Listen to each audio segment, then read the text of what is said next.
as a result of those wishy-washy definitions of covering every base, what they ended up with today is with six categories of philosophy, or subcategories, 6 branches, okay? And they originate from the basic questions. And you got to look at the questions. You can see that they're all opinionated. They're all subjective. Aesthetics. What is beautiful? You know, what is beautiful to me is ugly to you. You know, the cockroach thinks her baby is the most beautiful in the world. You know, I mean, ethics. What is good? What is good? What is bad? That's religion. You know, good and bad, evil, angel, you know, those terms come from religion. So ethics is a branch of religion, not a branch of philosophy. Epistemology, what is knowledge? Well, we don't know. We don't have a definition, and then we would have to define it properly. And it turns out when you look it up, knowledge is just justified true belief. We're still using Plato's version of what knowledge is. Logic, how do I know it? In other words, the inductive and deductive reasoning that is used. You know, that's a process. Logic is not philosophy. Logic is just a mechanism, a method of reaching some kind of conclusion, okay? Political philosophy, how do we act, or how should we act? Really, you should read, you know.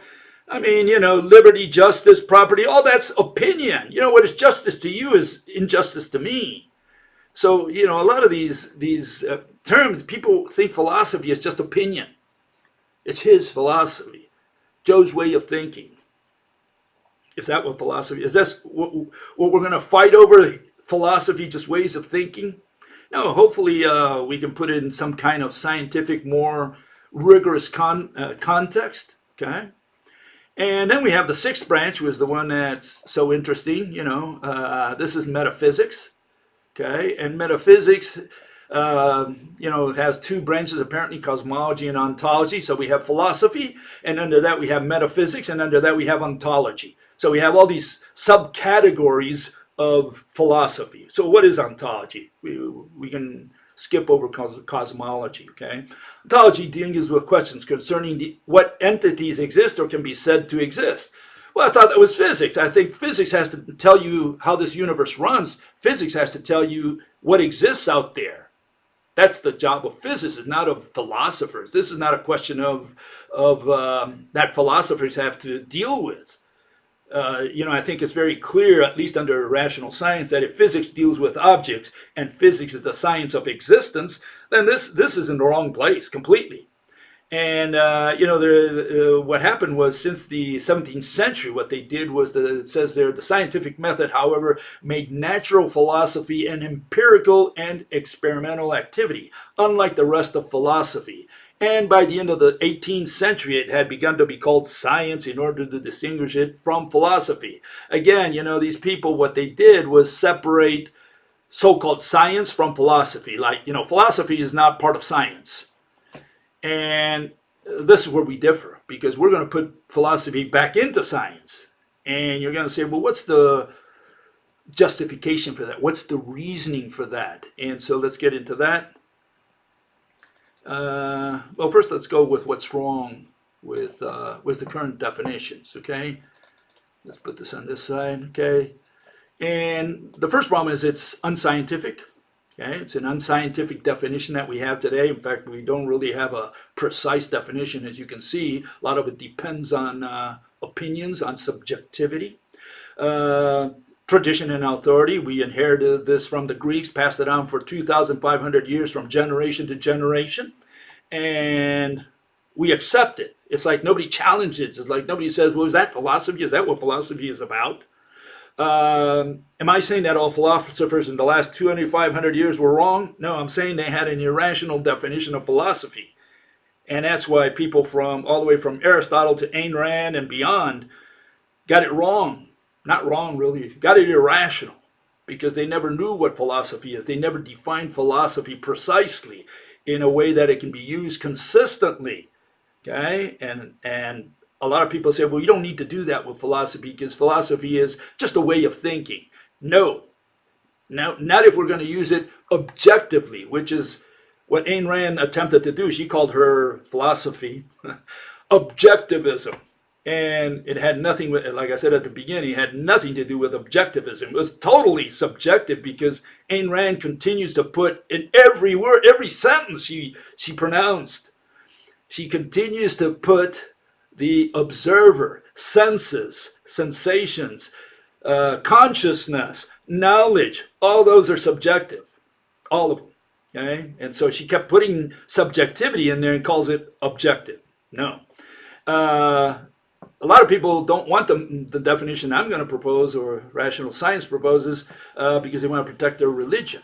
And so, yeah, it's going to hurt. If you accept this definition, it's going to hurt. But the alternative is very simple. You got to come up with, the onus is on you to come up with a definition that you can use consistently. And if you say, well, I'm not going to do that, I'm just going to continue believing what I believe in, and then all you got is a religion. You can't call it science. You can't call it. And if we're going to include philosophy within science, well, you're not doing philosophy either. You're just doing strictly religion. And religion is not philosophy. Okay? Religion is not a philosophy. No. And I'll get to that in a second. Okay, the other problem with philosophy today is it's jack of all trades. It does justice, it does ethics, it does existence, knowledge, epistemology, ontology. They just put everything in there and say it does everything. That's like God, God is everything. And so God is everything, so what can you explain if God is everything, if it's all? Okay? And then the other issue is that because of that, it ends up saying that philosophy is just a way of thinking. And that's not very precise, and certainly not very useful for any discussion, any objective philosophy, any objective discussion, debate, whatever. It includes ontology, which are issues and metaphysics, which are issues that belong strictly to physics, have nothing to do with philosophy. And then, obviously, because they have all these issues where they're not, I just have to say, they don't explain anything with this. Because of that, it's just opinion. Okay, it's just opinion. It's religion. Opinion is religion. It's a synonym of religion. That's what religion is. Religion is not the belief in God. Religion is opinion. If you have an opinion, you have a religion. And everybody has one. Forget it. We all have a religion. We all believe in something. Okay? Okay, so here it is. This is the summary of Aristotle. We have senses, sensations. That's what we ended up with today for philosophy. Consciousness and knowledge. Okay, so you sense through the hands, the eyes, the ears, the nose, the tongue, and from there it reaches your attic. Goes to consciousness, and so now you're one with the universe, right? And from there, what comes out is knowledge. That's the notion that people have of philosophy today, and that's comes from Aristo's old-fashioned philosophy. Okay, yeah. If you're going to think of philosophy as just a jack of all trades, anything goes, it's just your way of thinking, that's what you end up with. You end up with subjectivity. Because then everybody's got his own philosophy, and it becomes subjective.